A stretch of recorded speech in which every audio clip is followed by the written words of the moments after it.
Hello students, with the hope that you and your dear ones are safe and happy, shall we move on with today's class? Remember last class we have started off with guidance and counseling. To be more specific, we have started with guidance. And I hope you remember we have discussed what exactly is the meaning of guidance. We have also seen what are the principles as teachers we need to keep in mind while providing guidance. And I would like to just have a flashback of one of the points that we stressed in the last class. We said guidance is always offered by those whom we trust, and it is always offered when a person is in a state of uncertainty, confusion, or in a state of indecision. So I want to just concentrate on this one point and we will move on with the today's class. Actually, when I started off the online class, I was in a state of confusion, I was in a state of anxiety because I did not know how far I would be able to sync with you on this online platform. I had my own doubts and worries because the physical presence of my students in the class was an ample opportunity for me to quote 50 different examples as a teacher of psychology. So in the absence of that, how would I be able to connect with you in this online platform? That was my problem. And let me tell you very frankly, friends, the comments, the suggestions, the requirements that each one of my student friends have offered based on the last class was more than enough a guidance for me. So I was in a state of indecision, and guidance was offered to me by my student friends whom I trust to the core. So starting off with this class, to be frank enough, I know that I'll be able to reach out to my students as in an offline mode. So with a word of gratitude to each one of my students for guiding me at a moment of my indecision, I would like to begin and continue with the class on guidance. Once again, thank you, friends. So last class we have stopped till the principles of guidance. We said as a teacher we are a guidance worker. We need to provide guidance to our students. So we need to know what are the basic principles to keep in mind. And the most often quoted principles of guidance happen to be that of crow and crow, which we have already discussed in the last class. So we shall move on to the next aspect of guidance, that is the types and variants of guidance. Why we need to know what are the different types, or in other words, what are the different variants of guidance, is because when a student approaches for guidance, naturally he or she might be having a problem. And this problem varies from person to person. The nature of the problem, I mean, it depends on the nature of the person, it depends on the needs of the student, it depends on the circumstances. The problem may vary from one person to another. So the type of guidance that we need to provide depends on the nature of the problem. So the guidance that we provide is never the same for all the problem. So let us see the most common types of guidance that we teachers or maybe the counselors provide to the student community. And before I move on to the types of guidance, it came to my mind, I wanted to share with you in the beginning of the class itself. See, I have told you last class that guidance and counseling is a concept which is of immeasurable importance, significance, and especially so in the present day times. Don't you think so? Personally, I feel you open a day's newspaper, go through the news, and it is a lesson of hopelessness that you get. That is what personally, I do not know how you feel about it.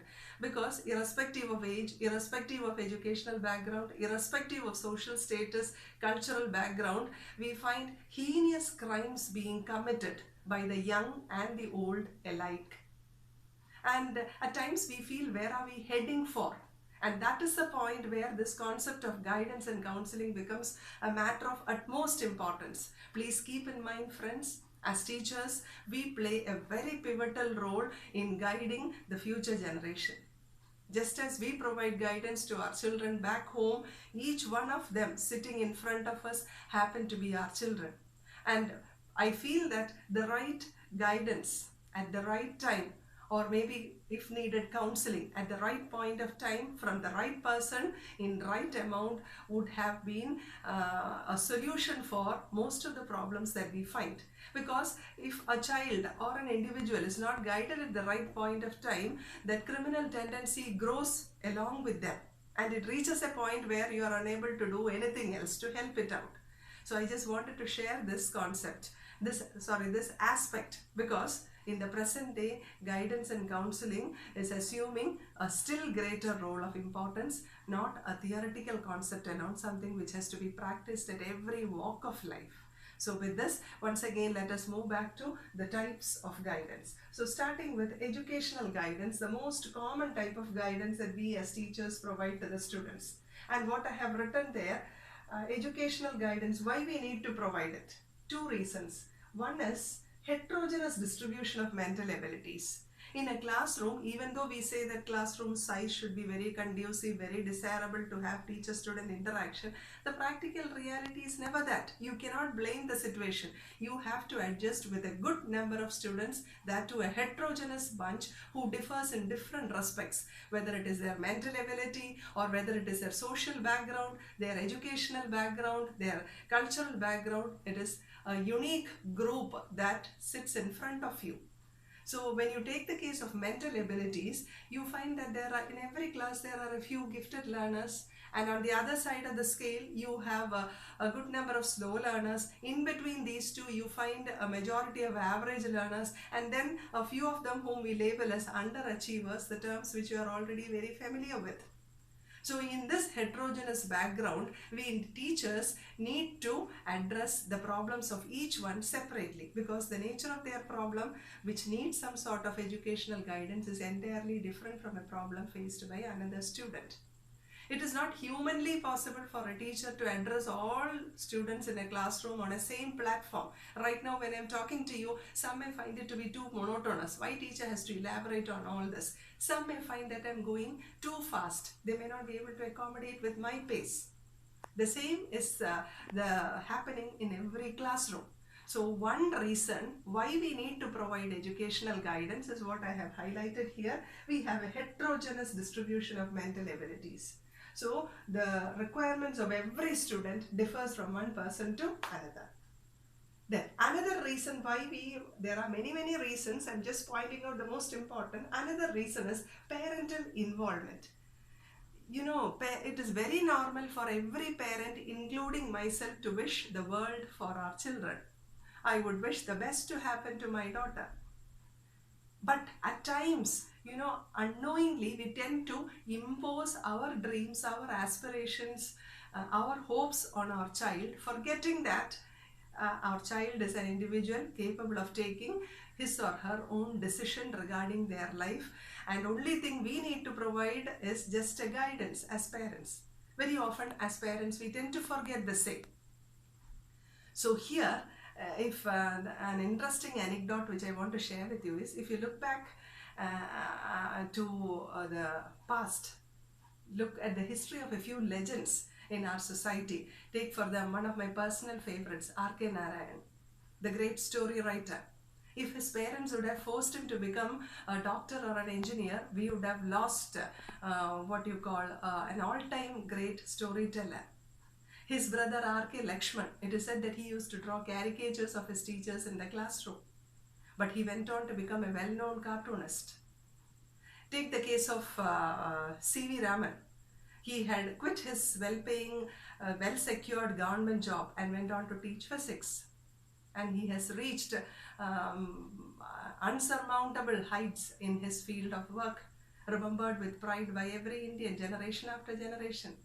Here, take the case of whenever you say anything about bird watching or bird watchers, the first and foremost name that comes to our lips is that of the great ornithologist Salim Ali, the great ornithologist.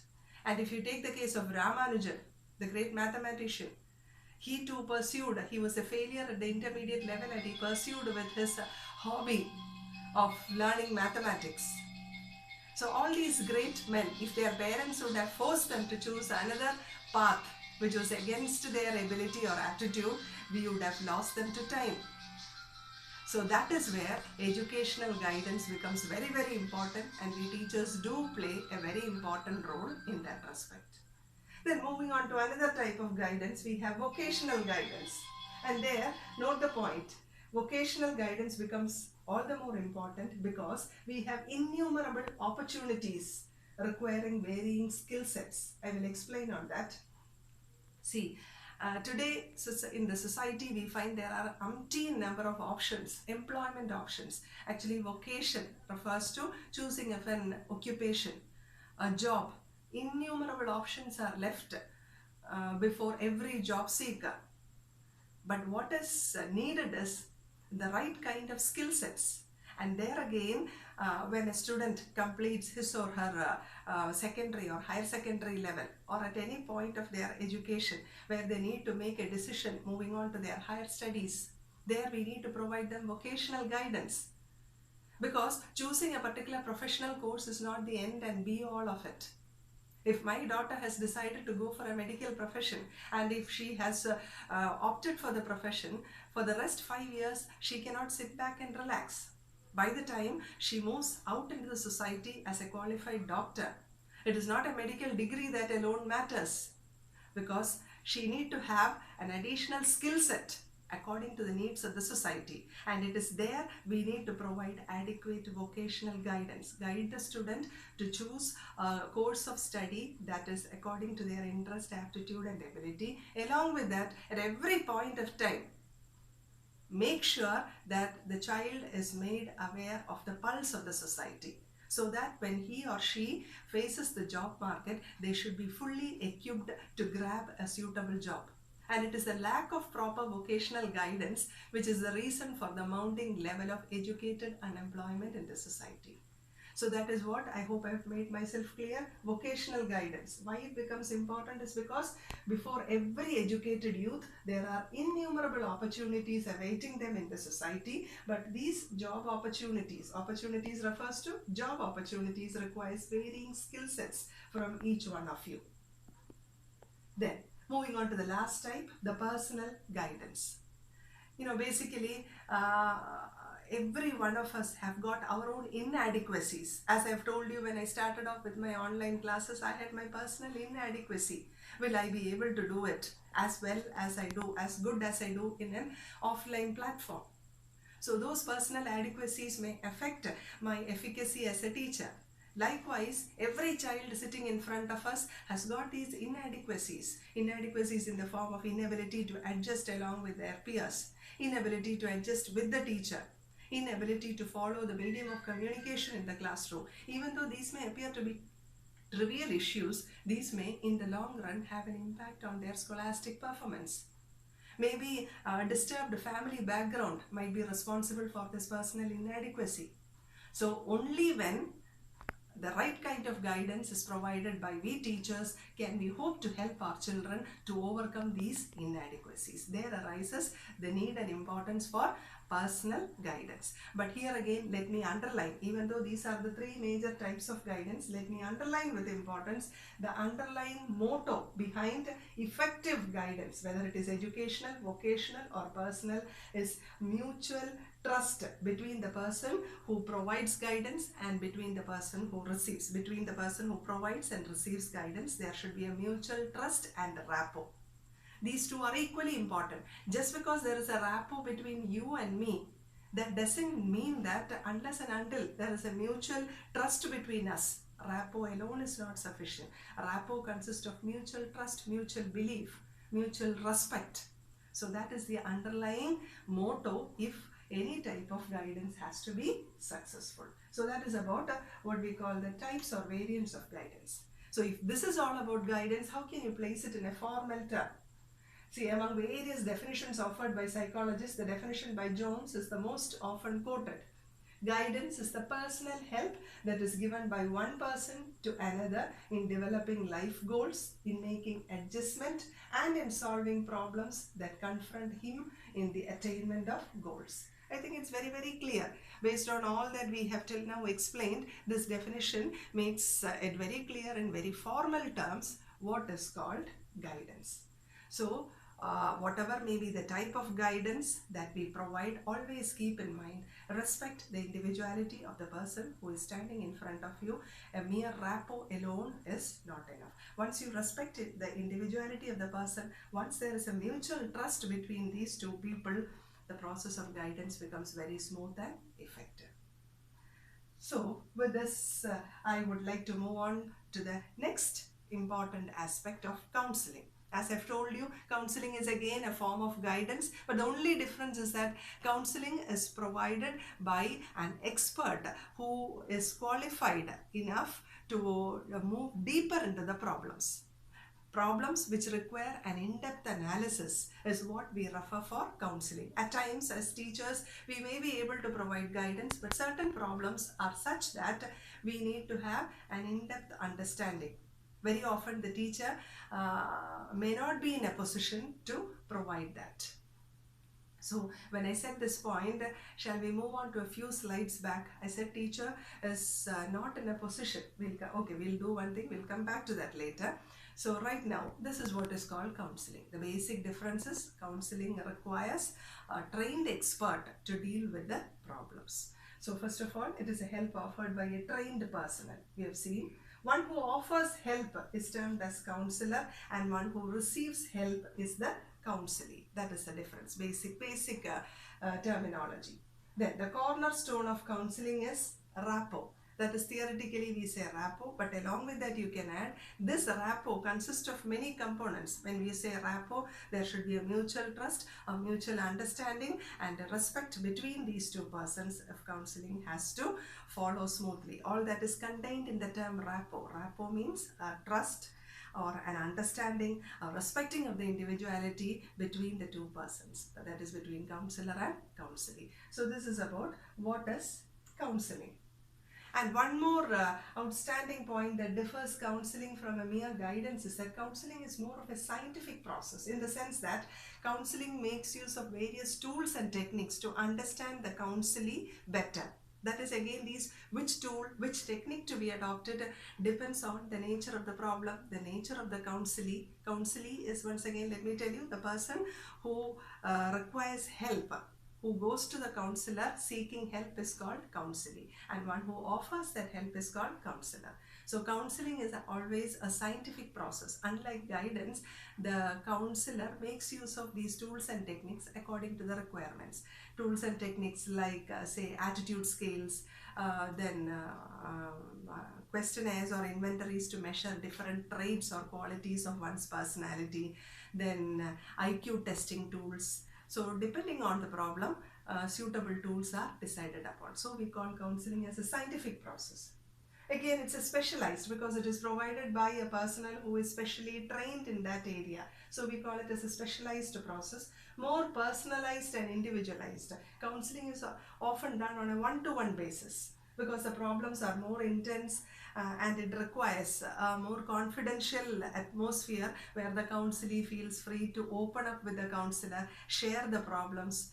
So it may take, depending on the problem, depending on the nature of the counselee, it may take several sittings. In some cases, the first few sittings between or meetings between the counselor and the counselee may not be discussing anything about the problem at all. It will be just a rapport building session because some people are very difficult to get into their minds. So that rapport building may get extended in certain cases. So we call it as a very specialized and individualized service. And most important, the output of every counseling process is self-insight. The counselee who approaches with the problem should be able to understand himself or herself to the core. Should be able to, that is what is called self-insight. Usually, we find it very easy to understand people around us. But understanding oneself, we never bother to do that, and that is the most difficult process. Understand yourself in totality. Understand your positives, understand your negatives, your weaknesses. So every counseling, the end product should be a self-insight. The student should be able to understand, should be able to look into himself or herself. And this self-insight automatically leads to the next step of self-analysis. So once you understand yourself, you are able to analyze, how can I boost up my potential? How can I minimize my shortcomings? That is what we call as self-analysis. So self-insight, അവനവനെ തന്നെ മനസ്സിലാക്കി കഴിഞ്ഞു കഴിഞ്ഞാൽ അടുത്തതായി നമ്മൾ ചെയ്യുന്നത് self-analysis. എൻ്റെ രണ്ട് വശങ്ങളും, two sides of the coin, examine the two sides of the story. സ്വയം ഒരു analysis. And after self-analysis, you are able to direct yourself. അപ്പോൾ നമ്മുടെ പ്രോബ്ലം എന്താണോ ആ പ്രോബ്ലം മനസ്സിലാക്കണമെങ്കിൽ ആദ്യം അവനവനിലേക്ക് ഒരു എത്തി നോട്ടാം. That is self insight. അങ്ങനെ എത്തി നോക്കുമ്പോൾ you are able to analyse yourself. That is self analysis. ഇതിൻ്റെ ഔട്ട്പുട്ടാണ് self direction. Without the help of another person you are able to direct yourself. Yes, this is the problem. This is what has happened to me. So this is how I should overcome it. So if a counseling process develops this skill in the counselee, next time he or she faces a problem, they would be able to overcome the same with ease. So that is what is called self-direction. That is the output of counseling. Self-insight followed by self-analysis leading to self-direction. Why we say self-direction? This quality called self-direction, once you attain it, the advantage is that because you are the best judge of yourself. However much you explain your problem to another person, he or she may not be able to understand the intricacies of you. Because the most intricate website as of now in this world is you yourself. So the best judge of yourself is each one of us. So that is why we say the most important output of every counseling process should be these qualities. I think we have some more time, so we will move on with. I don't think that these things are very difficult to fit into your cognitive domain.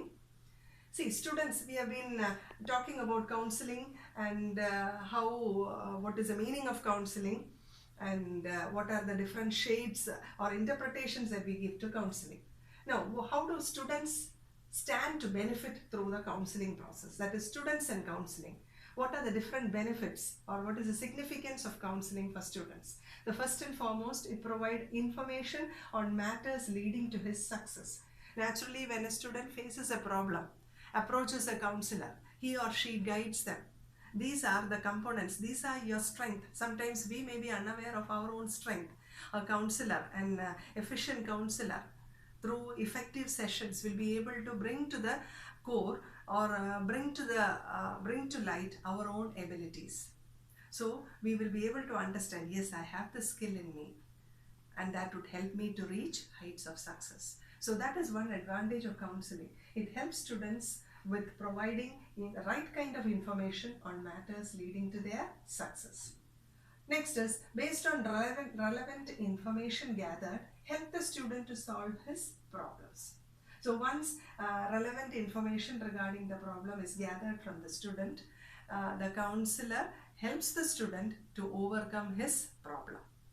So whenever the student faces any problem, he or she is able to overcome their problem with the help of the counselor. Then helps to establish cordial understanding between students and teachers. A cordial understanding between students and teachers. Always, that is again very, very important, because if guidance or counseling is to be a successful process, there should be an understanding, a proper, that is what we have been again and again repeatedly saying, mutual understanding or a rapport. Because any sort of misunderstanding in the minds of the teacher or of the student would act as a hindrance in the process of counseling. That is why I always give you the freedom to talk your mind. Talk it out.